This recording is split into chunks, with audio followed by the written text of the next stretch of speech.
ఆలోచించండి.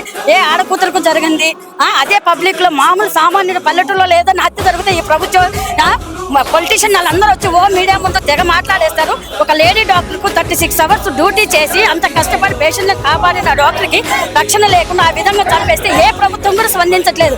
ఎందుకు స్పందించట్లేదు అంటే దోషులను పక్కదారి పట్టించి ఏదో బకరాగాన్ని తెచ్చి ముందు పెట్టారు. ఆ బకరాగాన్ని తెచ్చి ముందు పెడితే న్యాయం జరుగుతుందా? అసలైన దోషులను ఇమ్మీడియట్ గా స్పందిస్తే ముందుకు వస్తేనే ఈ పోరాటం అవుతుంది. సామాన్య ప్రజలు కూడా దీనిపైన స్పందించట్లేకపోతున్నారు. సామాన్య ప్రజలు స్పందించరు. పొలిటికల్ వాళ్ళు స్పందిస్తేనే సామాన్య ప్రజలు స్పందిస్తారు. నాకు 2000 రాలేదు, పెన్షన్ రాలేదు అంటే బాగా స్పందిస్తారు పొలిటీషియన్లు. ఇప్పుడు ఎందుకు స్పందించట్లేదు? ఇంతమంది పొలిటీషియన్లు ఉన్నారు, ఇంతమంది లేడీలు ఉన్నారు.